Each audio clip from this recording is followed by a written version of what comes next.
Então deixar fluir é isso, é nós deixarmos de planear a nossa vida, como eu conheci muitas pessoas que é aos 27 quero casar, aos 28 quero ter o primeiro filho, aos 30 já estou no segundo, aos 32 mudamos para uma casa maior, aos 36 mudo de emprego. Ou seja, há muito isto acaba por ser uma ilusão de se eu planear tudo vou ter controle sobre a minha vida, que é uma tremenda ilusão, não é? Isso é uma bela questão. Olá, olá, bem-vindos a mais um episódio do Podcast Bela Questão. O meu nome é Amália Carvalho e o Podcast Bela Questão fala sobre inteligência emocional, desenvolvimento pessoal, traz sempre uma bela questão e a de hoje é como deixar a vida fluir sem forçar. Se isto te diz alguma coisa ou se te soa familiar, muito provavelmente é porque tu já leste o livro Não Forces, A Vida Flui, de Manuel Clemente, que é o nosso convidado deste episódio. Muito bem-vindo, Manuel. Obrigada por estares aqui connosco. Olá, Amália. Obrigado, eu. É uma grande honra ter convidados que são escritores de livros que eu tenho a oportunidade de ler.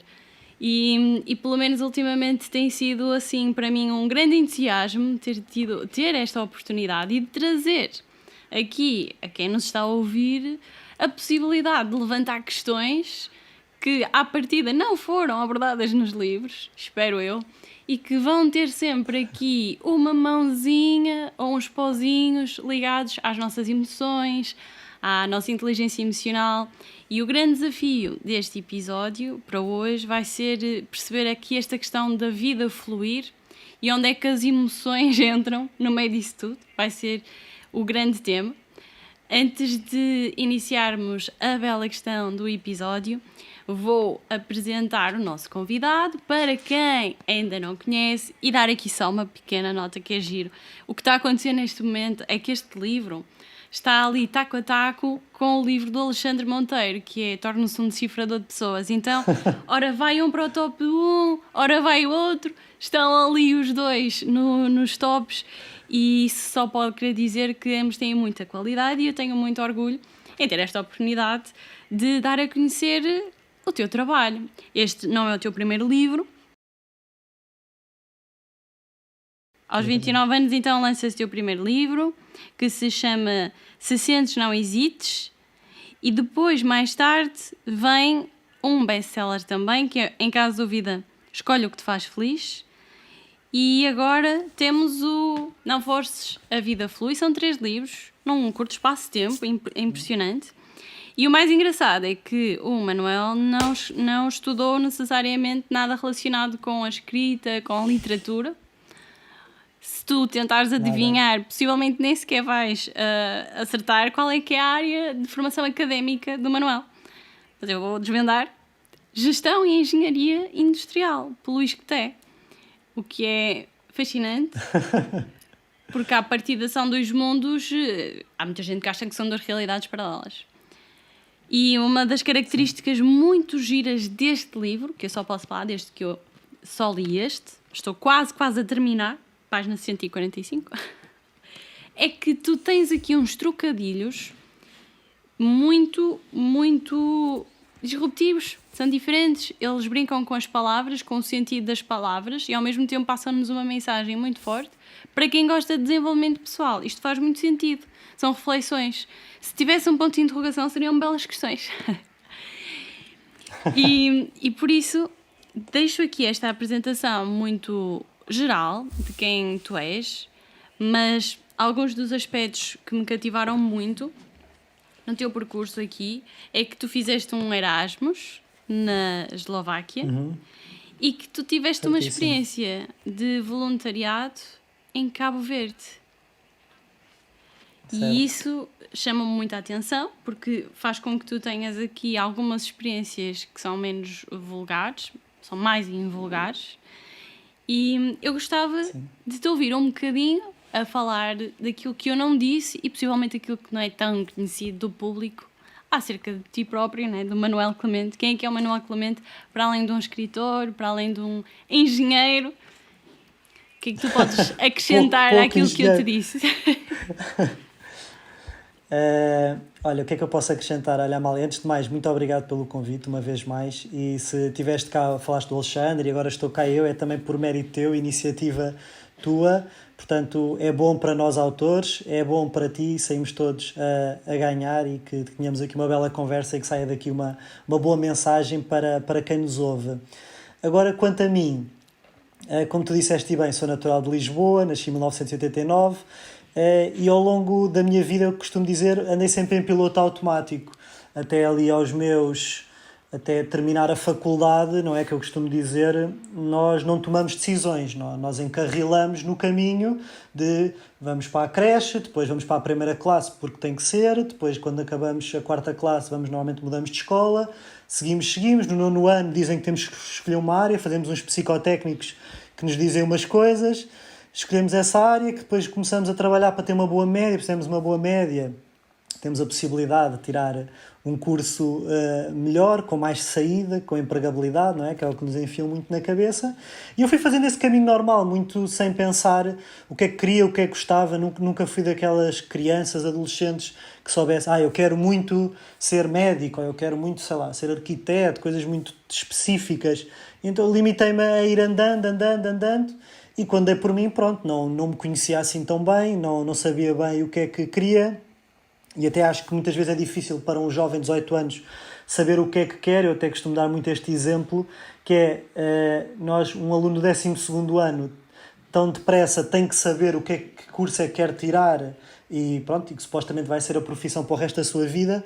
Ou seja, tem autonomia para isso, mas por outro lado tem que pedir para ir à casa de banho, não tem autonomia para se levantar e para ir à casa de banho. Portanto, estamos a pedir coisas distintas a um jovem de 18 anos que, na minha opinião, é muito difícil sabermos o que é que queremos, quem é que somos, e vivemos muito com essa pressão, não é? Do não posso chumbar, não posso ficar para trás, se perco um ano, já tenho aqui toda uma geração a passar-me à frente. E eu fui nesse caminho.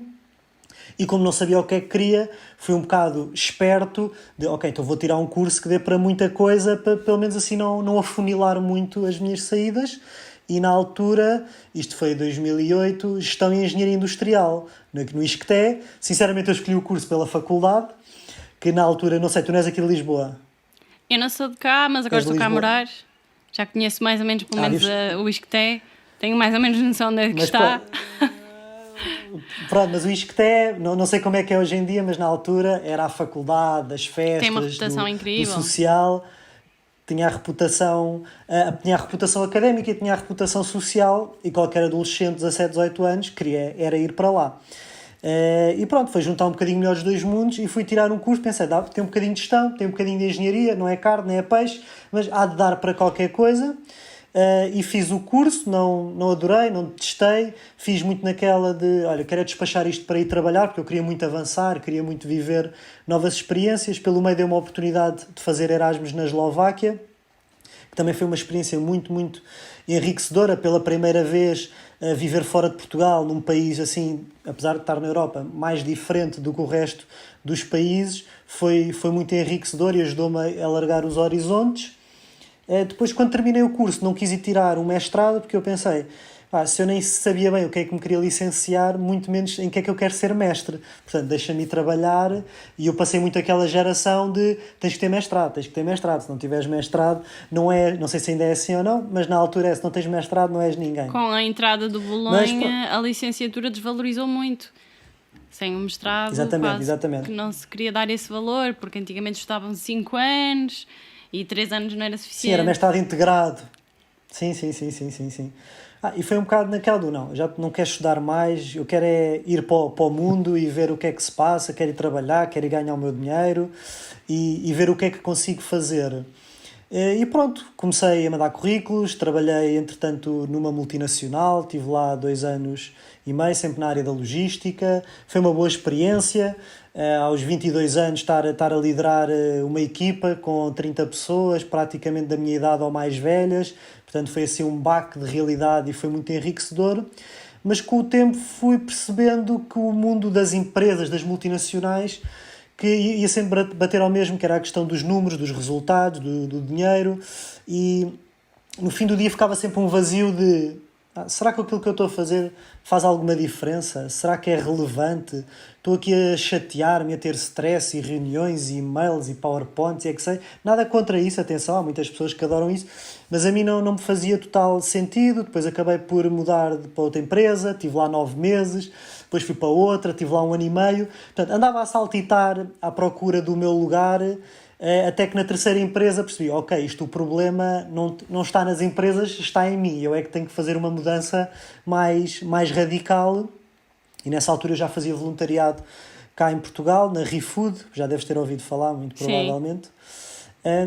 E muito naquela de, porque a minha vida era 9 às 6, segunda à sexta, sexta-feira à noite sair, sábado à noite sair, domingo entrar em depressão porque segunda-feira ia trabalhar, repeat, para tentar ao fim de semana pensar, ok, estou aqui a viver um bocado, vou sair à noite, é como se, olha, estou com os meus amigos, vou jantar, para sentir que havia um bocadinho de vida para além da rotina laboral. E o voluntariado entrou muito naquela ótica de não ser só trabalho e ter essa experiência que eu nunca tinha feito.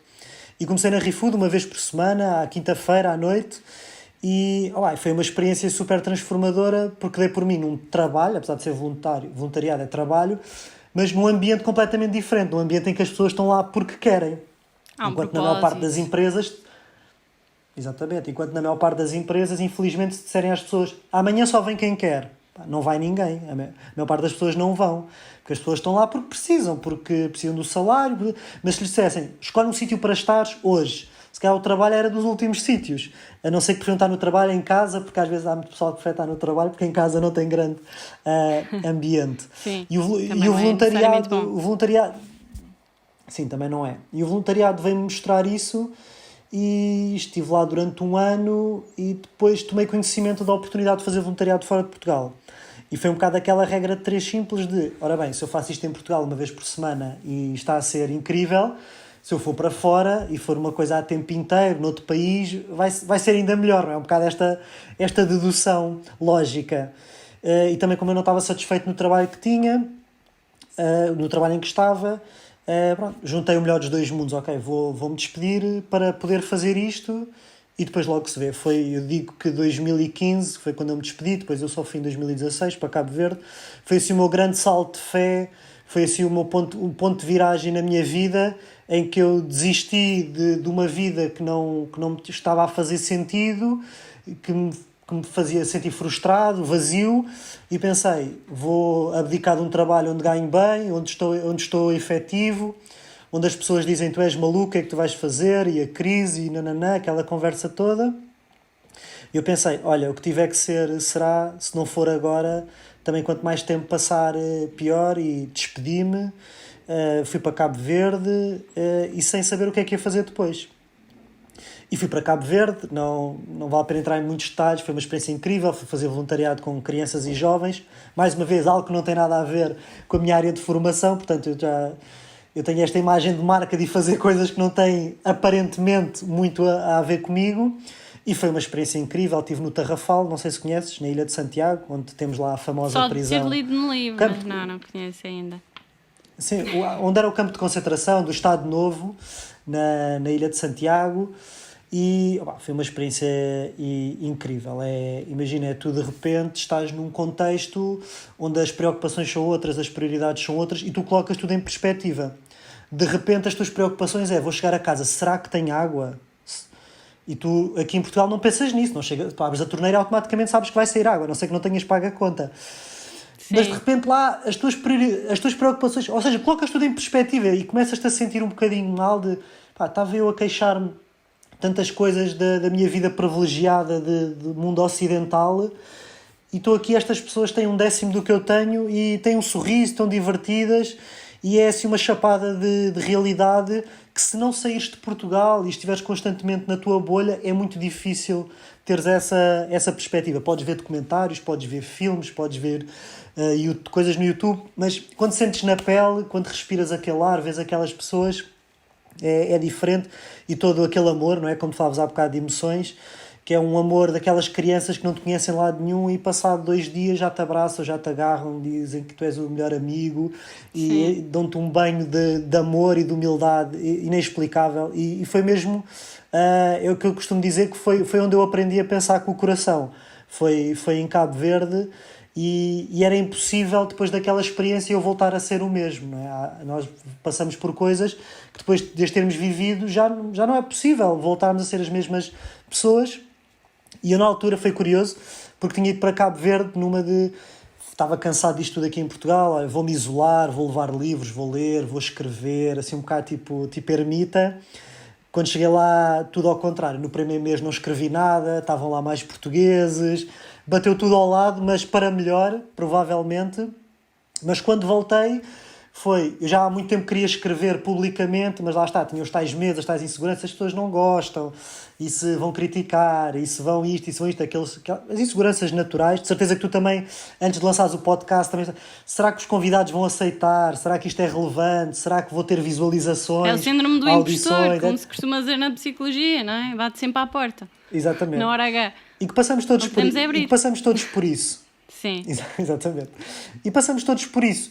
E eu, quando voltei de Cabo Verde, muito ainda motivado por aquele espírito, olha, nesta mesma sala onde estou neste momento, não foi neste lugar, foi aqui ao lado, com o computador aberto, pensei, olha, vou criar uma página e vou começar a escrever e o que tiver que ser, será.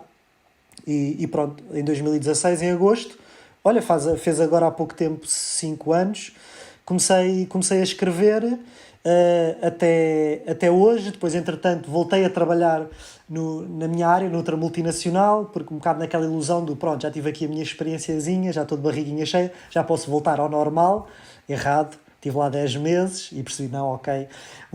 Está a dizer um bocado aquelas relações que acabas com a pessoa e depois, passado uns tempos, voltas para a pessoa porque achas que vai ser diferente, mas depois voltam a acabar e depois, não, afinal era tudo igual. Um bocado essa repetição de relação. Depois, entretanto, fiz várias coisas. Criei uma empresa com um amigo meu, trabalhei como coordenador de voluntários na associação para onde, que foi a associação pela qual eu fui para Cabo Verde. Também fiz esse trabalho, foi muito gratificante, ajudar e formar outras pessoas para ter uma experiência semelhante à minha. E pelo meio, pronto, olha, fui escrevendo livros. O primeiro saiu em 2019, que é este aqui, o mais velhote, o Se Sentes, Não Hesites. Se Sentes, Não Hesites. Que é o primeiro. Depois, e eu achava que só ia escrever um livro, que não tinha mais nada para dizer, mas quando dei por mim já estava a meio deste, que é um caso de giras dúvida. as capas. Escolhe o que te faz feliz. Isto não é mérito meu, isto é mérito da designer, porque eu sou péssimo nesta parte das capas. Só sei dizer se gosto ou se não gosto. E pronto, e este ano, no início de julho, saiu Não Forces a Vida Flui, que tu também tens, exatamente. E assim, muito sucintamente, é este o meu percurso. E pronto, é a mensagem que eu tento passar. Tu, como já estás lançada nesse livro, já estás a terminar, já percebeste que eu não dou receitas, não dou lições de moral, não dou teorias. Falo da minha história, falo da história das pessoas que estão à minha volta e tento um bocado normalizar estes desafios que todos vivemos, porque foi algo que eu senti que também era importante quando estava no meu processo de largar um trabalho seguro, ir para o desconhecido, abraçar o incerto. E eu pensei, era quase um desperdício eu ter passado por essas coisas e não partilhá-las. Quase, olha, pode ser que alguém esteja do outro lado a passar pelo mesmo, e se por 15 euros ler um livro e isso puder desbloquear algumas coisas, já valeu a pena ter escrito. E agora sinto muito mais preenchido neste trabalho do que quando andava de volta do Excel e do PowerPoint e que não sabia bem o que é que andava a fazer. Portanto, o teu casamento tem mesmo é que ser com os livros, e com a escrita, e com a partilha, e com o ajudar dos outros, claramente. Sim. E é giro toda a tua história, a tua jornada, e um aspecto que eu acho particularmente interessante é tu, enquanto rapaz, representante do género masculino, teres essa abertura de falares do que te vai na cabeça e no coração, porque é algo que tipicamente os homens tendem a esconder mais pelas pressões sociais que existem, enquanto que para as mulheres existem muitas pressões associadas à beleza, para os homens existe muita pressão associada, não é, ao ser forte, ao não mostrar demasiada sensibilidade. E este livro é muito aquilo, pelo menos daquilo que eu estou a ler, aquilo que eu sinto é que é muito isso, é muito uma partilha genuína daquilo que tu pensas e sentes, e que procuras que outras pessoas que eventualmente tenham estas mesmas preocupações, reflexões, que possam sentir que há mais pessoas que pensam dessa forma. E eu tenho lido e tenho tirado alguns apontamentos nesse sentido, são lembretes que nos fazem bem. às vezes precisamos de lembrar do óbvio, e eu gosto deste livro Sim. também porque não falas de cor, também trazes muito daquilo que é a tua história de vida. Eu gostava que nós passássemos para a questão central, porque de outra forma eu poderia ficar aqui o episódio todo a ouvir-te contar o que é a tua jornada, porque é muito rica, é muito variada e é muito profunda. Dizer aqui às pessoas que tiverem curiosidade que o livro, no fundo, tem, eu não sei se podemos chamar histórias, não com HI, mas com AS, histórias, são pequenos, também não são bem capítulos, mas são pequenos textos com um título, e depois, no final desses pequenos textos, que eu acho que esta é uma das partes mais brilhantes e muito única, pelo menos muito original, tem sempre uma expressão que é deixa-me que te diga. E é aqui que tu brincas melhor com as palavras.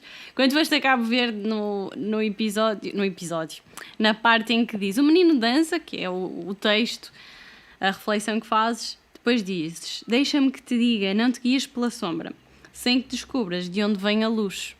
E eu vou só ler mais assim 2 ou 3 deste estilo, que são, lá está, estas brincadeiras com os sentidos de palavras, e que eu acho que depois também acabas por divulgar nas tuas redes sociais, e muito bem, e que só isto, uma pessoa se ler só este pedaço e depois ficar uns 5 minutos a absorver e a pensar, é muito belo. Outro exemplo, deixa-me que te diga, não compares o que não tem comparação, é começar por ti. A felicidade pode estar a 1 metro de distância.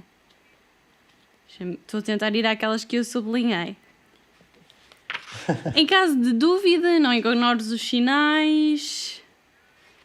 Bem, e não vou continuar porque senão desvendo aqui o livro todo. Spoiler alert. E não é o objetivo. Tens citações lindas que tu vais buscar também a filósofos, a escritores, traz um bocadinho de budismo que eu adorei. Por isso este livro é maravilhoso. Não é por acaso que se calhar até parece que está associado à praia. Isto é um livro para nós lermos, por exemplo, agora, no verão, levarmos connosco e deixarmos aqui levar por esta leveza que tu transmites na escrita. Gostei imenso. E como o livro está acessível a todos, e eu gosto que no podcast haja algo que é único, ou seja, as pessoas se encontram aqui neste espaço, gostava de te perguntar o que é que tu entendes, antes de falarmos da questão da vida que flui, o que é que tu entendes pelas tuas emoções, como é que tu lidas com as emoções e o que é para ti ter inteligência emocional? E depois então vamos à questão. Ok, é uma pergunta ampla. Como é que eu lido com as minhas emoções? Quase como todas as pessoas tentam lidar, não é? Umas têm mais facilidade, outras não, depois depende do treino, mas tento cada vez mais a lidar com elas sempre numa ótica de observador, de tentar não me identificar demasiado com elas e perceber que há coisas que agora, quando acontecem, têm máxima importância, se calhar daqui a 2 horas não interessa para nada. Então é tentar sempre ver as coisas assim numa perspectiva mais macro e não catalogá-las, não rotular as emoções, porque é uma coisa que nós dizemos muito, não é? O há males que vêm por bem, não é? Se calhar houve emoções negativas que eu senti ao longo do meu percurso, mas que me provocaram transformações em mim que me permitiram agora estar aqui. Então será que essas emoções foram más? Não, se calhar foram boas, porque sem elas eu não poderia estar aqui. Portanto, isto é tudo muito ambíguo e é muito difícil nós dizermos o que é mau ou o que é bom. E tento ser cada vez mais... Ou seja, na alegria não ficar excessivamente contente, nem na tristeza ficar excessivamente triste. Adotar sempre uma perspectiva de quase morna de... Ok, olha, estou a sentir isto, claro que tenho os meus momentos de alegria, os meus momentos de tristeza, sou um ser humano como todas as pessoas, mas tento cada vez mais educar-me para não ser tão reativo, mas tentar olhar, olha, a frase que tu leste há bocado inicialmente, tentar ver, ok, há esta sombra, não é? No caso de uma emoção mais negativa, então, mas de onde é que vem, o que é que motivou esta sombra, qual é que foi a luz que provocou esta sombra, tentar ser sempre possível, lá está, às vezes isto não é fácil, não é imediato, mas eu sinto que se estivermos conscientes desse aspecto, ou estivermos motivados para colocar isso em prática, a nossa taxa de sucesso vai ser muito maior do que se estivermos completamente a leste do paraíso. E eu creio que a inteligência emocional passa muito por aí. É sermos inteligentes na forma como lidamos com as nossas emoções, a forma como lidamos com as emoções dos outros, e adotarmos uma postura menos reativa, não é? Que o nosso mundo é tremendamente, a nossa sociedade é tremendamente reativa. Alguém diz-nos alguma coisa que nós não gostamos e nós, vamos logo para cima. Nunca damos aquele compasso de espera, nunca damos aquele... Às vezes basta um segundo e aquilo perde logo a importância.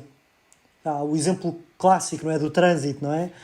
Que as pessoas perdem a cabeça com coisas que não interessam para nada. Então eu tento ter sempre essa serenidade, essa postura, não só pelos outros, mas essencialmente por mim, porque se eu estiver sereno comigo e com os outros, eu sou sempre o principal beneficiado dessa postura. Por isso é isso que eu tento fazer. E olha, não sei qual é que é o nível de profundidade que tu tens sobre inteligência emocional, mas tudo aquilo que tu disseste está profundamente alinhado com aquilo que é o conhecimento atual da inteligência emocional. Nós temos cá o Paulo Moreira, por exemplo, e é essa capacidade de lidar com as nossas emoções e com as dos outros, é mesmo isso que tu acabaste de dizer, e essa capacidade de observação e de sabermos que elas existem, que têm um propósito, é tal e qual. Adorei a tua resposta e gostava que nos contasses também o porquê de para ti, imagino eu, ser importante esta questão do fluir. O que é fluir? O que é a vida fluir? É as emoções fluírem? É os acontecimentos? Isto tem uma razão de ser. Olha, até posso fazer aqui não é um disclaimer, mas uma pequena partilha, porque pronto, tu conheceste-me agora pelo terceiro livro, mas isto tem um encadeamento, apesar dos livros serem independentes, entre eles tem um encadeamento. Este primeiro livro, Se Sentes, Não Hesites, foi um livro escrito que retrata muito a experiência de Cabo Verde, do processo de mergulhar nesta aventura, e aquilo que eu aprendi foi: se sentes, não hesites. Se eu sinto que tenho que fazer esta transformação, por mais que não saiba onde é que ela me vai levar, por mais que eu não saiba o que é que vai acontecer a seguir, eu não posso hesitar. Não quer dizer que não seja não hesitar em fazer. Pode ser, pelo menos, não hesitar em ter em consideração. E muitas vezes nós sentimos coisas e isto não é nada, e ignoramos. Um bocado, olha, aquela frase que leste há bocado também, em caso de dúvida, não metemos para debaixo do tapete, fingimos que não existe, mas nós podemos enganar muitas pessoas, mas a nós não nos conseguimos enganar, pelo menos durante muito tempo, ou no fundo sabemos sempre a verdade. Portanto, este primeiro livro foi isso. Nós prestarmos atenção àquilo que sentimos. Se sentimos algo, então não vamos hesitar em observar, em contemplar, em tentar perceber o porquê, ou confiar e acreditar naquela sensação que tem sempre uma razão de ser.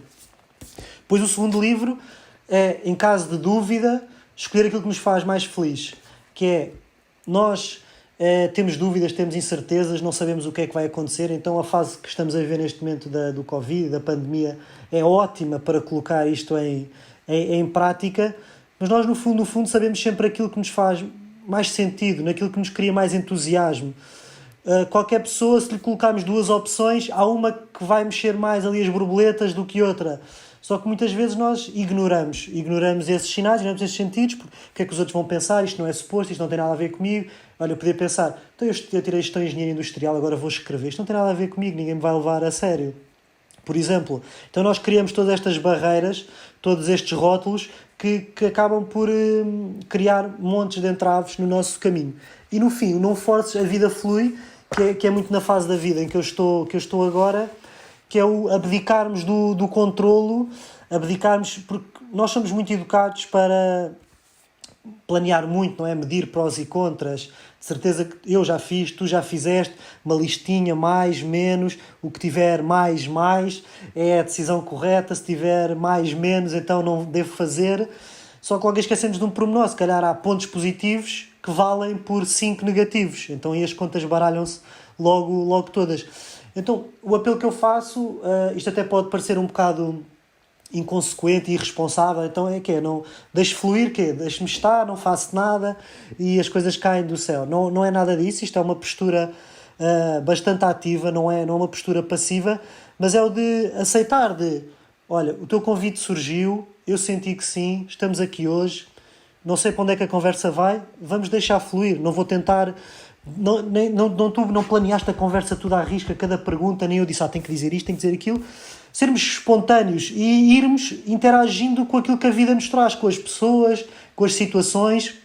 E é engraçado, e isto até calha bem, porque este livro dos três é o que está a correr melhor. Já vai agora, olha, isto também é um exclusivo. Soube hoje que o livro vai para a terceira edição. Quando as pessoas ouvirem isto, Olha, provavelmente parabéns. o livro já. Um Obrigado, exclusivo para a obrigado, Bela Amália. Questão. Parabéns. Um exclusivo para a Bela Questão. Portanto, quando ouvir isto, O provavelmente a mérito é terceira todo edição teu. já está por aí. Sim, é meu, é da minha editora, é das pessoas que me rodeiam. Eu sou a pessoa que dá a cara e que dá o nome, mas há muitas coisas Há uma equipa, por claro. trás. Há uma equipa, claro, eu sozinho não conseguiria nada disto, mas não deixa de ser engraçado porque foi o livro que eu menos me preocupei com o. Ok, o livro saiu e agora tenho que fazer isto, tenho não sei o quê. Se calhar no primeiro livro estava muito mais preocupado em querer manipular ou controlar o output ou o feedback das pessoas e tenho que dinamizar, tenho que ir à televisão, tenho que ir à rádio, tenho não sei o quê. Este livro foi, olha, está cá fora, faço a minha promoção nas redes sociais e é deixar fluir e o que tiver que ser será.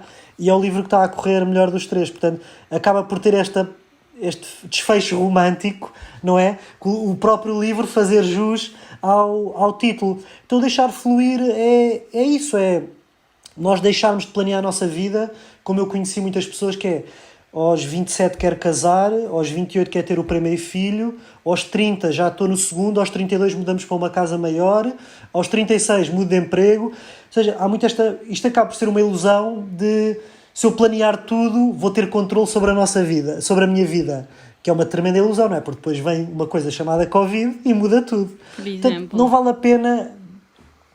Nós temos que aceitar a nossa vulnerabilidade. O ser humano é dos seres vivos mais vulneráveis que habitam este planeta. Nós é que criamos muitas estruturas sociais, mentais, físicas, que nos criam uma falsa sensação de estabilidade, de segurança e que resulta durante algum tempo, mas por outro lado também é bastante frágil e às vezes basta vir uma rabanada mais forte e a casa já abana. Portanto, se tivermos uma postura mais receptiva, quando acontecem estes imprevistos, como é o caso do Covid, nós acabamos por estar mais receptivos ou acabamos por oferecer menos resistência e pensamos, ok, isto está a acontecer, não é para eu ficar muito triste que isto vai mudar. Até posso dar o exemplo, quando a pandemia rebentou, eu estava nos Açores para apresentar este livro. No dia da apresentação, foi no dia que rebentou o Covid, que me disseram, eu na véspera tinha estado na RTP Açores a promover a apresentação que ia ser no dia a seguir. Depois de sair da RTP, em Ponta Delgada, ligam-me da livraria a dizer, olha Manel, já não vai haver apresentação porque o governo mandou fechar tudo. E eu naquela situação tinha duas hipóteses. Ou ficava triste, frustrado, irritado porque estou nos Açores, vou apresentar aqui o meu livro, o primeiro livro, a primeira vez. Ou aceito e penso, olha, isto é uma coisa muito maior do que eu, é o que é. Era porque não tinha que ser, se calhar é de ir lá mais tarde. Eu sou muito defensor é o que tem que ser. Tudo é o que tem que ser. Se não aconteceu foi por algum motivo. Se calhar vou saber mais tarde, se calhar nunca vou saber, mas eu gosto de acreditar nisso, porque enquanto acredito nisso, fico mais tranquilo, fico mais relaxado e o que for para mim, vem para mim, o que não for, há de ir para outras pessoas e está tudo certo. Olha, é uma boa perspectiva. É uma perspectiva com a qual eu me identifico. Contudo, eu sou uma pessoa que adora planos, só que com essa componente de eu deixar a vida fluir se os planos não funcionarem tal e qual os imaginamos. Eu acredito que é importante Claro. nós visualizarmos para onde queremos ir, no fundo, com base no nosso propósito. Sabemos o que é que nos move, sabemos o que é que gostamos e caminhamos nessa direção. Depois, a vida acontece, como eu costumo dizer muitas vezes, que é todos os fatores que estão fora do nosso controle, e é aí que entra a parte do nós termos que deixar a vida fluir para não petrificarmos, Claro. para não bloquearmos, para não deixarmos de repente de ver sentido nas coisas ou vermos sombra em todo lado. deves conhecer de certeza aquele poema que fala de através do vidro partido entra a luz, algo assim do género, é lindo. Sim. Estou a dizê-lo por Sim. Não sei, palavras minhas, mas sim. é através do vidro partido que entra a luz e acho lindo tu trazes essa visão de é isso, de se uma pessoa também tem demasiada preocupação de chegar àquele dia e se naquele dia não se cumpriu o objetivo, parece que há uma frustração porque deixamos um objetivo por cumprir e começamos a boicotar-nos. Não, o deixar fluir é importante. E eu não posso, claro, largar mão da parte não é bem do plano, mas da orientação de onde queremos ir, Não, porque também acho que isso... mas eu concordo contigo, lá está, isto é, desculpa interromper-te, Força! é o caminho do meio, como em tudo, há bocado falavas do budismo, é o caminho do meio, imagina, eu para escrever um livro tenho que planear, tenho que escrever, tenho que me organizar, tenho que estruturar, ou seja, tenho um plano. Não é tudo um acaso. O que vai acontecer... Exatamente, mas... Por exemplo, olha, outro exemplo, as pessoas perguntam muito, então e agora o próximo livro? É uma coisa muito comum, quando sai um livro novo, começam logo a passar 2 semanas a perguntar. É a mesma coisa. À idade, então, o próximo... típica do casório, tu quando é que casas, quando é que tens o primeiro filho, depois quando tens o primeiro, quando é que tens o segundo? Mas é normal, eu levo isso como um elogio, mas é o que eu digo sempre às pessoas. Não sei, porque olha, o primeiro livro escrevi e eu achava que não ia escrever mais nenhum. Deixei fluir, as coisas foram acontecendo. Quando dei por mim, estava a meio deste. Achei que ia ficar por aqui. Quando dei por mim, estava a escrever este. Ou seja, eu nunca pensei agora nos próximos 3 anos vou lançar um livro por ano, vou ter que vender X exemplares, vai ter que dizer, vou dizer, olha, vou fazer, vou desfrutar, vou planear para as coisas acontecerem. Mas a postura que tu disseste está certíssima, que é, vou fazer um plano, mas sempre tendo em perspectiva que a vida acontece e as coisas podem derrapar ou as expectativas podem sair defraudadas em partes, está tudo certo. Aqui o perigo é quando nós somos muito rígidos, muito fixos, eu digo isto por experiência própria, porque eu durante muitos anos pensei, não, eu não gosto deste curso, mas tenho que tirar este curso porque este curso é que vai ter saída. Não, eu não gosto deste emprego, mas tenho que estar porque isto é bom para mim, porque a empresa tem nome. Ou seja, eu forçava muitas coisas, eu tentava manipular muito a minha vida e obrigava-me a encaixar, que é uma analogia que eu faço sempre, não é? Que é clássica, de tentar encaixar uma peça de puzzle fora do sítio. Podemos fazer muita força, sim, mas ela não vai entrar, pelo menos não vai entrar sem a danificarmos.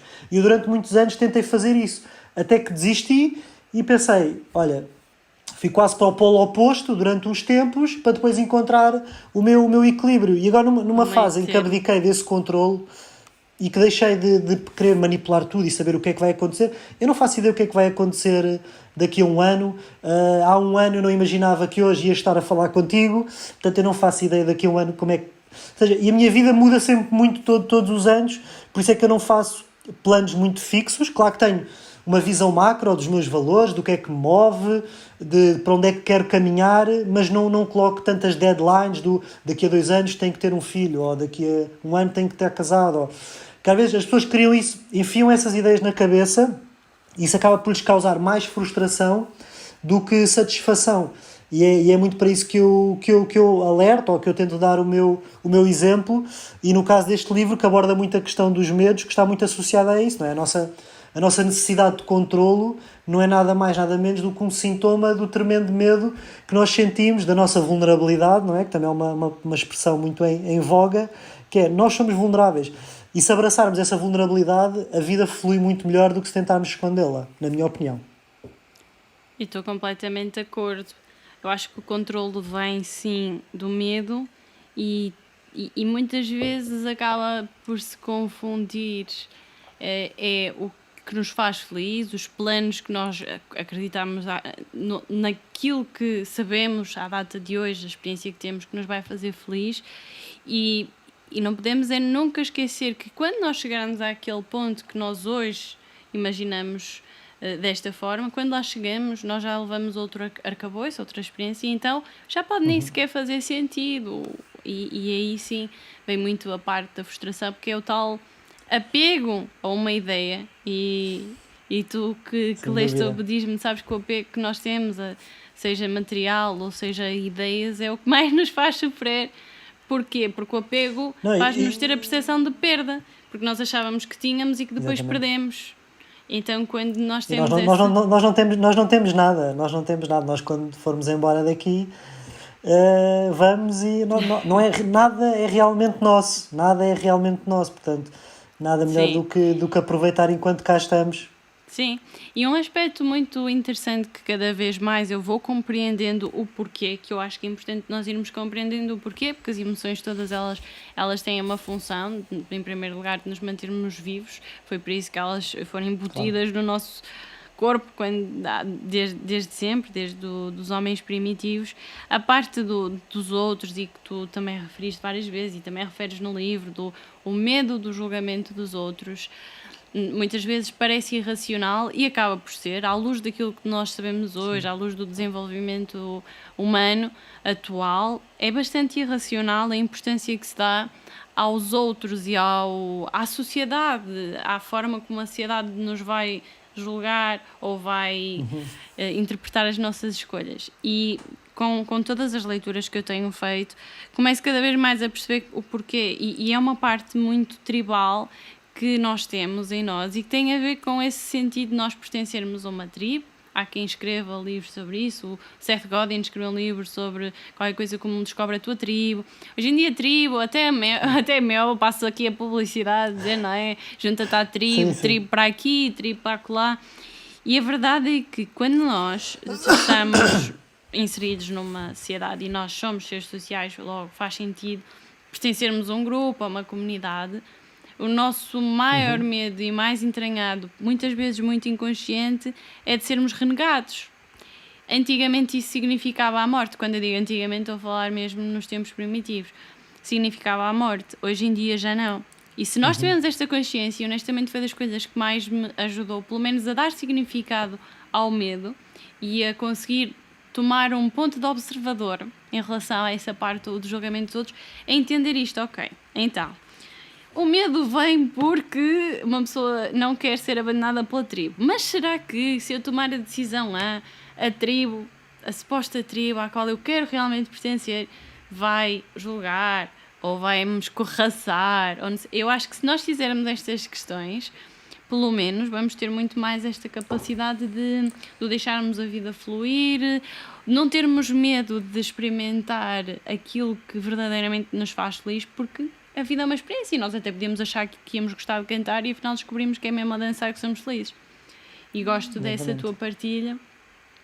Acho que é inspirador nós vermos alguém que faz o que diz, que acaba por ser um exemplo e depois traz para nós, olha, eu já fui ali e o que vi foi isto. Que eu acho isso mais interessante do que alguém que está só a dizer, olha, se fores ali, eu nunca fui... Mas se tu fores àquela terra e tu vais encontrar e fazer e acontecer, isso para mim é mas essa é uma das questões que pelo menos eu vejo hoje em dia relativamente ao desenvolvimento pessoal, é que acaba por ter uma componente teórica muito forte e as pessoas entram num êxtase de teoria e muitas vezes confundimos aquilo que sabemos com aquilo que somos. Eu posso saber a teoria toda. Ou com aquilo que lemos. Não, nesse caso, há muitas pessoas, por exemplo, é muito confortável ler sobre desenvolvimento pessoal, não tenho risco nenhum, estou em casa, estou a seguir. Agora, ir para a rua, para o dia-a-dia, para a parte prática, é mais difícil.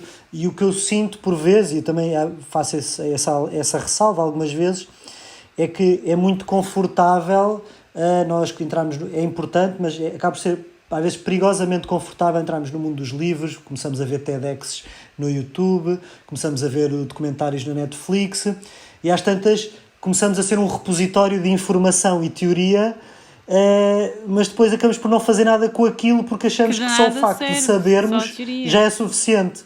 É isso e eu alerto muito para isso, que é isto, o trabalho de campo, sem trabalho de campo não vale a pena. Sim, totalmente de acordo. Eu acho muito bom e muito enriquecedor o ler livros de desenvolvimento pessoal.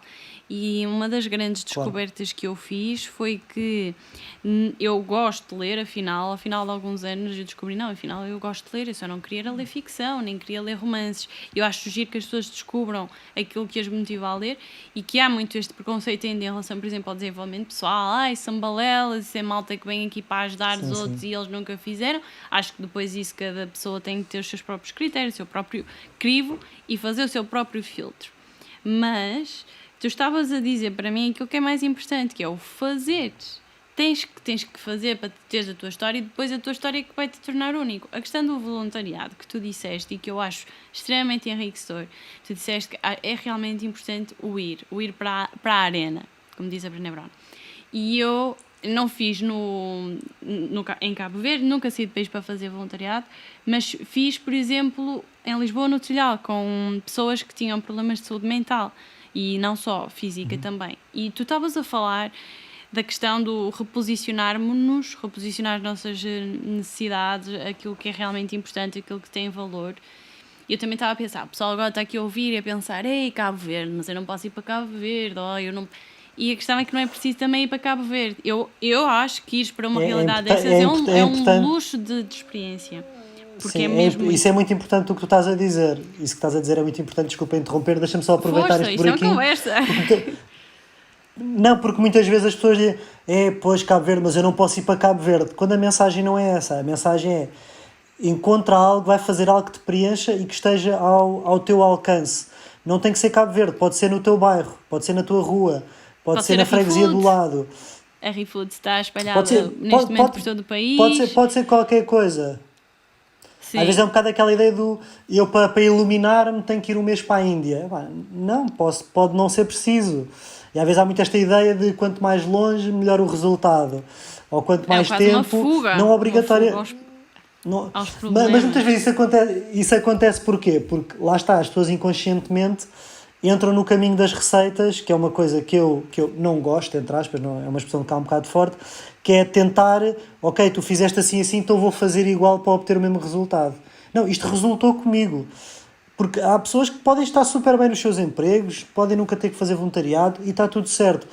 Isto é a coisa que eu mais gosto, é que cada um de nós possa assumir a sua singularidade, a sua individualidade e pararmos de perseguir receitas que muitas vezes nos vendem como 10 passos para a felicidade, 10 passos para o sucesso, que criam uma falsa sensação de é só fazer isto que esta pessoa fez e já está. Isso funciona na cozinha, eu uso isso muito para a cozinha, para cozinhar, sigo as receitas e aquilo sai bem. Agora no nosso caso é diferente. E mesmo assim nem e a sempre beleza sai é bem, essa. nem à primeira. E nunca sai igual. Pois, nem que sim. não seja o empratamento, não é Certo. igual. Exatamente.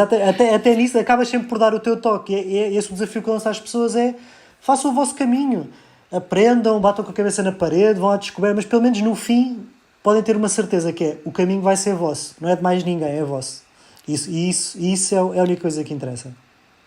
É isso. Eu não sei se tu leste o livro do Jay Shetty que se chama Pense como um Monge. Há uma Pense como um Monge, Jay Shetty. Eu li-o muito recentemente. Sim. E uma das partes que eu mais gostei no livro é quando ele fala no termo Dharma. É um termo que junta dois conceitos fundamentais e que nós falamos aqui, que é a parte do propósito, por um lado, e a parte do serviço.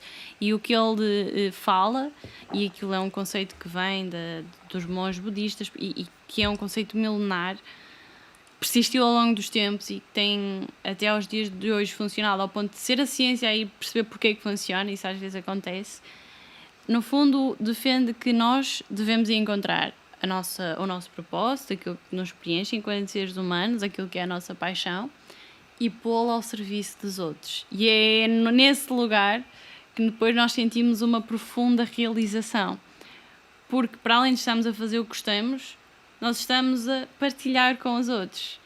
E eu vejo muito isso no teu trabalho no livro, que é tu fazes algo que gostas, ou fizeste, tens as tuas experiências e pões isso ao serviço dos outros. E cada vez que vou agora passando por histórias deste género, cada vez mais penso neste termo do Dharma, conselho toda a gente a ler o livro, ou então a descobrir mais sobre o conceito de Dharma, se colocarem na internet, se tiverem curiosidades, explorem. Há muita informação. há mesmo muita informação e acho que é giro as pessoas encontrarem o seu próprio Dharma. Olha, Posso só fazer vamos... uma pequena ressalva? Força. Só para aproveitar, desculpa, eu sou um oportunista no bom sentido. Estavas a falar da questão do propósito. Essa questão é muito importante e eu recebo várias mensagens por dia, pessoas a colocar questões, desabafos, há um bocadinho de tudo. E a questão do propósito é muito recorrente e eu sinto que fazemos uma má interpretação da questão do propósito. Que as pessoas Está um bocado acham que têm banalizado o que ir... termo, não é? Está cada vez mais a Também, tornar-se que às vezes uma buzzword, é o risco. palavra em voga. Sim, é o risco destas terminologias, como a gratidão, que se tornam tão usuais, que por um lado é bom, mas por outro lado acaba-se por desvirtuar um bocadinho o sentido. Mas no caso do propósito, muitas pessoas acham que eu tenho que ir à procura do propósito. E aquilo que eu aprendi, ou pelo menos eu falo da minha experiência, que é o propósito é que nos encontra a nós. Ou seja, porque nós irmos à procura do propósito, uma vez mais, é tentarmos controlar o processo. É uma coisa, eu se for à procura do meu propósito vai ser uma coisa mental. Eu vou estar a pensar naquilo que será o meu propósito e vou à procura. E mentalmente eu nunca vou descobrir o meu propósito. O que eu sinto, e falo da minha experiência, é vive a tua vida, segue os teus valores, faz aquilo que gostas, faz aquilo que amas, procura aquilo que te traz entusiasmo e quando deres por ti, estás a viver o teu propósito. Sem esforço, sem Se tu pensar. fores fazendo dessa forma, se tu fores fazendo o que Não, porque há muitas gostas, pessoas há muitas pessoas que vivem nessa frustração de não vou deixar o meu emprego porque ainda não descobri o meu propósito. Quase como eu estou no ponto A, mas para chegar ao B tenho que descobrir o meu propósito. E muitas vezes acham que o propósito é assim, sabe, descobrir a cura para o cancro ou tem que ser assim uma coisa megalómana. Não, o teu propósito às vezes pode ser só estar no café, nada contra, a dizer bom dia às pessoas e servir-lhes o café e garantir que elas saem dali com um sorriso na cara e que vão ter um dia mais feliz por tua causa. Pode ser só isso, entre aspas. Hoje em dia nós temos muita pressão por causa da partilha nas redes sociais, esta geração, e tem havido também alguns estudos a mostrar como esta geração se sente muito mais frustrada, porque como as redes sociais trabalham muito a imagem que se quer colocar cá fora e como com as tecnológicas, as grandes tecnológicas que lançaram, o Mark Zuckerberg e mesmo os CEOs de empresas como o Instagram, TikTok, as redes sociais todas, elas foram criadas por malta muito jovem. E que quase de um dia para a noite essas pessoas tornaram-se mundialmente conhecidas, uma referência, empreendedores, e quando se fala destas pessoas, falamos por exemplo de um Elon Musk, uma pessoa que construiu um império, um Richard Branson, o Bill Gates, e essas pessoas tornam-se conhecidas à escala global, têm um sucesso megalómano. Quem fala nesses empreendedores também fala em pessoas como a Oprah Winfrey ou como alguns famosos que se tornam conhecidos, sei lá, Will Smith. Portanto, eles têm um conhecimento e um reconhecimento à escala global. Isso põe uma pressão muito grande nas outras pessoas, no sentido em que, se nós nos vamos a comparar com essas pessoas, nós vamos ser sempre frustrados, porque para já eles são exceção à regra, há um conjunto de fatores que eles tiveram que os levaram até lá, nem que não seja um fator sorte também, muito trabalho, e um problema muito, muito grande que se vive neste momento, mesmo as gerações mais novas, os adolescentes e mesmo os adultos. Os adultos também estão consumidos pela questão das redes sociais e deixam-se levar por isso, é esta parte da comparação. Nós não nos podemos comparar com o incomparável e tu falas disso no livro. E tem que se ganhar esta consciência de que um propósito, estavas a dizer isso, eu concordo plenamente, o propósito não tem que ser nada megalómano, nem conhecido à escala nem nacional nem internacional. Pode ser simplesmente o ser a pessoa que distribui os jornais com tanta alegria nas ruas que de repente na rádio comercial está tudo a falar daquela pessoa e a querer conhecer como é que ela consegue ter aquele sorriso na cara e a coisa mais linda do que isso. Então acho que é giro. Embora eu acrescentasse uma coisa ao que tu disseste, tu dizes, não é preciso estar a ir à procura. Por acaso eu fiquei a pensar, será que sim, será que não? Eu acho que é importante o fazer a questão para o ar. Qual é que é o meu propósito? E não pensar mais nisso, mas de vez em quando ir perguntando qual é que é o meu propósito, porque o nosso inconsciente vai estar a trabalhar sobre isso. Eu acho que quem procura sempre encontra. sempre alcança, costuma-se dizer, não é? Ou seja, não é uma procura de controlarmos o processo, vou escrever uma proposta a partir de agora, é o que eu escrevi aqui, mas eu acho que deve haver uma certa procura para quem não sabe ou não acha que é óbvio. Eu percebo o que é que estás a dizer, mas aí depois entra o risco de a comparação que falavas há pouco, que é, tu tens essas referências e achas que o teu propósito tem que ir beber um bocado desse sucesso monetário, dessa fama, dessa exposição, e quando dás por ti, estás-te a condicionar, porque qual é que é o meu propósito? E acaba por ser quase uma busca, depende, claro, se tu se uma pessoa serena, consciente, podes conseguir fazer isso, porque às tantas podes estar a ver o teu propósito, mas ainda não paraste para te aperceberes que estás a ver o teu propósito, que essa pergunta pode ajudar a tomar consciência. Mas na maior parte das pessoas que vêm falar comigo, não só nas redes sociais, como no dia-a-dia, há muito essa angústia de epá, estas pessoas já descobriram o seu propósito e eu ainda não. Claro. Uma vez mais a comparação, eu estou a ficar para trás, epá, já tenho 40 anos, já devia ter descoberto o meu propósito. Qual é que é o meu... epá, não me vou despedir sem saber o meu propósito. E muitas vezes eu gosto muito de dar o exemplo da árvore. As raízes dão o tronco, mas as raízes não estão a pensar que o tronco vai dar os ramos e o tronco não está a pensar que os ramos vão dar as folhas. Mas naturalmente o propósito da árvore acaba por se desvendar. Às vezes tu tens que chegar a um determinado passo para veres o seguinte, e muitas vezes nós queremos já ver o plano todo à nossa frente, e há coisas que só se desvendam quando nós damos estes tais saltos de fé, quando arriscamos, quando temos coragem, porque assim tentamos fazer uma construção mental para depois implementá-la, depois pode trazer mais frustração do que satisfação. Mas pronto, mas eu percebo o que estás a dizer e faz todo sentido, não faz mal nenhum volta e meia. Olha, o meu propósito, o que é que eu ando aqui a fazer? Mais que não seja para teres consciência de que epá, realmente eu não ando aqui a fazer nada, tenho que dar aqui uma mexida na minha vida.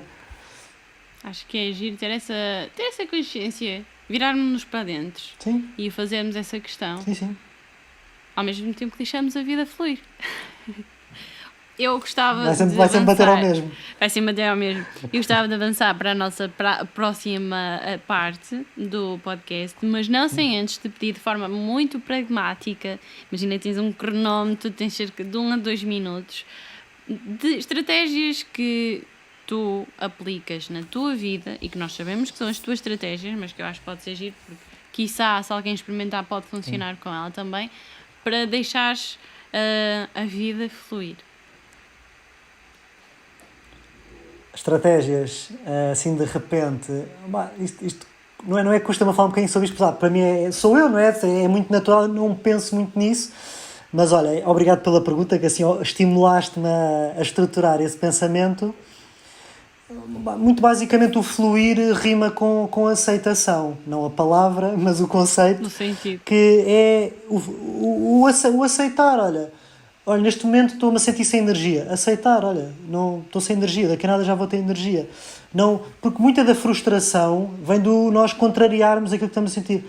Estou-me a sentir triste, mas devia estar contente, então forçamos a estar contentes. Ou isto devia ter sido assim, ou ligamos a televisão e ficamos... Temos a aceitar, e acho que a melhor forma de deixar fluir é aceitar, não, uma vez mais, não numa ótica passiva de indiferença, mas de as coisas são como são.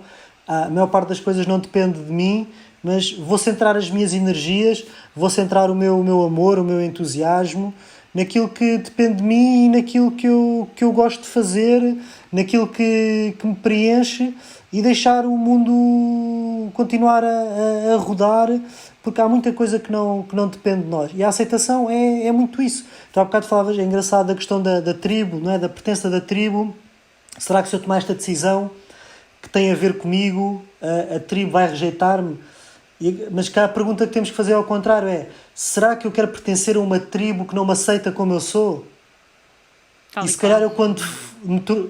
calhar quando eu me tornar quem sou, vou-me juntar à tribo onde as coisas fluem com naturalidade, onde eu não tenho que me preocupar com o que é que as pessoas pensam. A ideia é muito isso. Claro que em questões de família isto é mais complicado, porque nós não escolhemos a nossa família, pode ser mais sensível e há questões mais desafiantes. Mas, sabe, amigos, empregos, eu quero estar inserido. Primeiro eu tenho que aprender a estar bem comigo e ser eu, sentir-me confortável na minha pele, no meu corpo, na minha forma de estar. E depois, naturalmente, tu vais atrair para a tua vida quem estiver na mesma frequência, não é? Nós, quando somos jovens, não é aquela coisa que quer pertencer àquele grupo porque são mais sociais ou porque saem à noite, aqueles é que são fixe, e forçamos muitas vezes, às vezes contradizemos e temos que fazer alguma ginástica, temos que nos apertar para caber em determinados grupos. Mas isso vamos estar a retirar a nossa essência. Vou ser eu, genuíno, verdadeiro, aquilo que eu sou. E é uma forma super eficiente de separar o trigo do joio, como o povo diz, e bem que é. Ao menos eu sei que quem está comigo é porque gosta de mim. O que me deixa mais feliz em eu escrever aquilo que escrevo, que é aquilo que eu vivi, é aquilo que eu sinto. As pessoas que gostam daquilo que escrevo é porque gostam mesmo. Ou seja, eu estou confortável, não estou a inventar nada. Então isto é o que eu sinto. E eu passei por isso quando comecei a escrever. Lá está, Olha, eu aos 2 comparava, olhava para os minutos, outros. não estou a brincar. Olha, já viste. Agora Já foi. perdi, deixa. Agora Agora foi fluiu. Não, podes Agora continuar a fluiu fluir. demasiado. Podes continuar a fluir, acaba Mas o teu pode- raciocínio. Mas só para fechar, desculpa. De quê? Só para Não, fechar, força. eu no início também me comparava muito. Se calhar eu tenho que escrever um romance, se calhar eu tenho que escrever isto. Mas os autores que estão no top escrevem assim. E às tantas, a tentar perceber onde é que eu me encaixava, desisti. Eu vou escrever aquilo que eu gosto. Vou escrever algo que eu gostaria de ler, algo que seja genuíno de mim, que venha realmente de mim. E quem gostar, gosta, quem não gostar, não gosta. Pronto, não é o fim do mundo. Claro que se muitas pessoas gostarem, ótimo. Mas quero que gostem as certas, porque eu não quero ter sucesso por algo que eu não sou. Porque esse sucesso mais tarde vai se tornar um veneno e vai-me consumir. Fantástico. E agora a última bela questão. Quem foi a pessoa que mudou a tua vida? Isto pode soar um bocado egocêntrico, mas fui eu, a pessoa que mudou a minha vida, fui eu, com a ajuda de muitas pessoas, da minha namorada, dos meus pais, de amigos, muitas pessoas tiveram importância no meu caminho e têm. Sei que estou a correr com esta resposta um bocado o risco de ser egocêntrico, mas acho que às vezes também falta nós parabenizarmos-nos de não, a pessoa mais importante aqui sou eu. Então, ou seja, eu sou fruto das decisões que tomei, das escolhas que fiz e mereço aplaudir-me por isso. Então acho que às vezes também temos que ter um bocado esta autogratificação e não termos vergonha dela ou achar que estamos a ser egocêntricos ou que estamos a ser umbiguistas, mas dizer realmente que somos nós somos o centro de tudo, e se nós fizermos nós o nosso centro, vamos estar muito mais disponíveis para ajudar os outros, vamos estar na nossa máxima potência para servir os outros, para viver o nosso propósito, para acrescentar valor na sociedade em que nós estamos. Portanto, parte sempre de nós para fora, e todos nós temos valor, e se estamos cá é por um motivo. E se cada um trouxer a sua parte, se cada um trouxer o seu ingrediente, fazemos aqui um banquete maravilhoso nesta vida. Gostei tanto dessa metáfora, fazermos um banquete, é lindo. Então, deixo aqui esta mensagem final de que quando tu escutas o coração bate sempre certo, isto para todos nós e para quem nos está a ouvir, é uma das frases que vem logo na capa do livro: não forces que a vida flui. Se vês que és uma pessoa que acaba por bloquear muito ou ficar muito constrangida quando as coisas dão errado, e a pandemia fez com que desse errado para todos nós em algum momento, de certeza, nestes últimos já quase 2 anos, meu Deus, socorro. Por isso fica o convite para lerem o livro, ou este, ou um dos outros 2, ou então seguirem também o Manuel nas suas redes sociais. Ele é muito ativo, sobretudo no Instagram, diria, pelo menos é onde eu te sigo com mais frequência. Basta procurarem por Manuel Clemente. É simultâneo. Certo? Manuel Clemente, encontram certo. Logo. E é giro porque algumas das frases que estão aqui neste livro também estão lá, são lembretes que vale a pena guardarmos. E queria agradecer-te por esta bela conversa, pela tua partilha, pela tua história. Foi um prazer enorme. Tem sido, por acaso nunca pensei que poderia ser um dia possível eu estar a falar com os autores de livros que lia. Acho lindo. É uma experiência. É isto, e está a acontecer. É isso, é muito gratificante. e esperar que quem está a ouvir que goste, que partilhe com outras pessoas que acham que vão gostar. Convidar também a ouvirem outros episódios do podcast, nomeadamente do Alexandre Monteiro, que é o tal livro que está ali par a par, taco a taco com o do Manuel Clemente. Vale muito a pena, eu acho que qualquer episódio.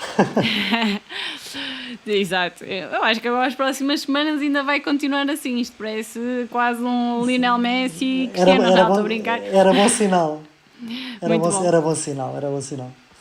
E fica o convite para ouvirem se gostam de podcasts. Se nunca tinham ouvido falar num podcast, que ainda há muita gente que não ouviu falar, é uma boa oportunidade para, enquanto estão a fazer outras coisas, lavar a louça, passar a ferro, conduzir, passear o cão, está-se aqui entretido ao mesmo tempo que se está a aprender ou a inspirar. Às vezes uma história, uma pequena passagem pode fazer diferença.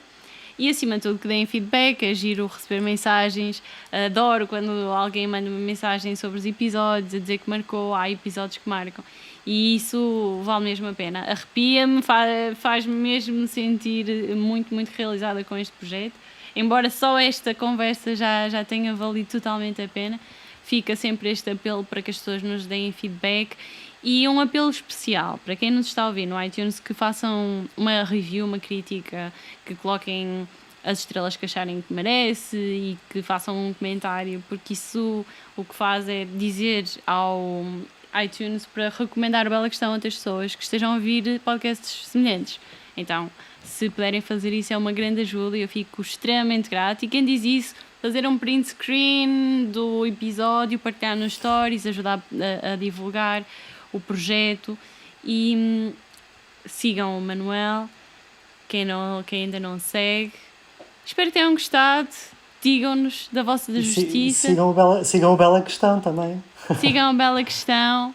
Tragam ideias, tragam belas questões, façam questões. E obrigada por estarem aqui até ao final. E quanto a nós, já sabem, vemo-nos, ou melhor, ouvimos-nos no próximo episódio. Obrigada, Manuel. Obrigado a todos. Obrigado, Amália. Foi um gosto estar aqui a falar contigo. Uma vez mais, tenho que fechar assim, não é? Parabéns pelo projeto, e vê-se que é algo que tu estás mesmo apaixonada e gostas de falar destas coisas. E é sempre bom quando se juntam duas pessoas interessadas pelo mesmo tema. Coisas boas podem acontecer, modéstia à parte. Adorei falar contigo, adorei conhecer-te, nós não nos conhecíamos. Muito obrigado também a quem esteve a ouvir até ao fim, que isto já vai longo. E se gostaram, como a Amália disse e bem, deem feedback, é sempre importante, não custa nada.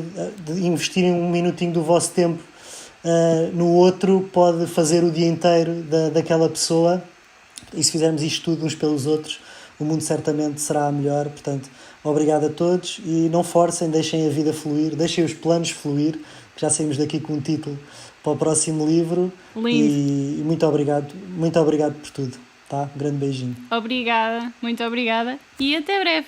Entre toda a vida, uma mente retorcida, eu vou conseguir sim ou não escovar a tua mente, atitude inteligente.